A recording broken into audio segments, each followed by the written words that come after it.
बघा, हा स्तर मुलामध्ये विकसित करण्याकरिता खालील उपक्रम कृती आपण या ठिकाणी बघणार आहोत किंवा घेतणार आहोत किंवा मी घेतलेल्या आहेत. बघा, पहिलं आहे 4 ते 6 अक्षरी शब्दांचे वाचन. मुलगा 2 अक्षरी, 3 अक्षरी, 4 अक्षरी शब्दांचे सहज वाचन करतो.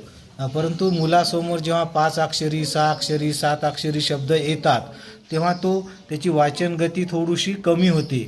म्हणून जास्तीत जास्त मोठे म्हणजे जास्तीत जास्त 5-7 अक्षर असलेले शब्द मुलाकडून सहज वाचन आपण आधी करून घेतले पाहिजेत. बघा, त्यासाठी असे 4 तयार मी केलेले आहेत.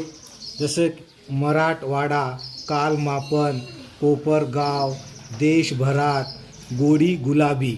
आणि विशेषतः याच्यामध्ये काय केलेलं आहे बघा, जर आपण बघितलं आहे मराठ म्हणजे हे लाल पेननं लिहिलेलं आहे आणि वाडा हे काळ्या पेनेनं लिहिलेलं आहे. म्हणजे मुलगा वाचन करताना काय करतो, मराठ वाडा या पद्धतीनं वाचन करतो.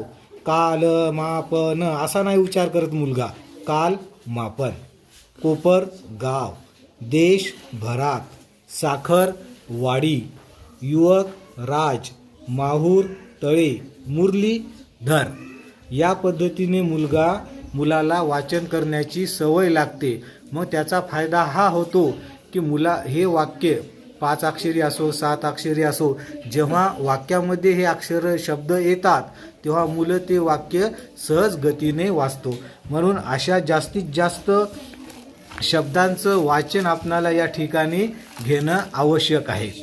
मग ते 4 अक्षरी असो, 5 अक्षरी असो, 6 अक्षरी शब्द असो, हे या ठिकाणी आपण बघत आहे. आता या ठिकाणी आपण बघत 6 अक्षरी शब्द आहेत.